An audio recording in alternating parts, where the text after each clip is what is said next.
Even though you were pretty tender and young in years at the time, you must have some particular memories of the role our father played here at Oak Ridge, and maybe some of the people that he worked with. Are there any memories that particularly stand out in your mind?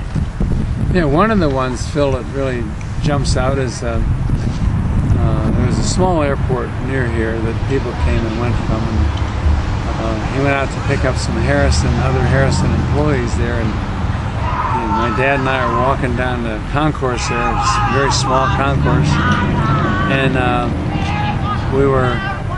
we saw these two naval officers walking towards us, and from the newsreels and from the newspapers, since there wasn't any TV then, I noticed that the one guy was the famous prize fighter Jack Dempsey. So I said, Pop, there's Jack Dempsey, I gotta meet Jack Dempsey. And he tried to kind of dissuade me, but then he thought, okay. So Jack Dempsey's walking towards us, and my father, God rest his soul, stopped Jack Dempsey, and he said, my son would like to meet you. And so Jack Dempsey in his Navy lieutenant's uniform, walking with his buddy, reached down and shook my hand and said, I'm glad to meet your son. And both of them were serving in the service, and unfortunately our father, Louis Sebastian Westcott, was too old for the Second World War, and he really served admirably here at Oak Ridge and doing defense projects. But I remember in World War II that the adults were really concerned about it, and I remember leaning against this old Philco radio in our house and hearing that the Japanese had bombed Pearl Harbor December 7th, 1941. And it was like I wasn't quite sure what the impact of that was on me personally, but it looked like we're into a serious situation, which World War II was. And then back to Oak Ridge, one of the many responsibilities that Lou Westcott had for Harrison Construction was to interview surveyors, and they had put an ad in the Knoxville News Sentinel.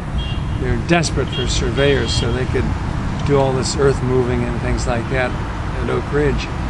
And so one of the guys that came into my dad's trailer was, from his resume, he was way overqualified. His name was Ed Manning. I remember distinctly the guy's name was Ed Manning. I never met him, but my dad told the story to enough people, so I listened to the story. And so this guy Ed Manning was applying for the job as surveyor. He didn't have much background as a surveyor, and he was overqualified in his degrees and everything like that. So right before he left the interview in my dad's trailer, he just turned around to my father and he said, Mr. Westcott, he said, when you get a chance, check out uranium-235 and uranium-238 and have a nice day. And it was like, he left. So my dad was really worried. He wasn't sure what the guy was talking about. So he came home and read our Compton's pictured encyclopedias about uranium-235 and uranium-238, which is all the basis of the nuclear program and the atom bomb and everything like that.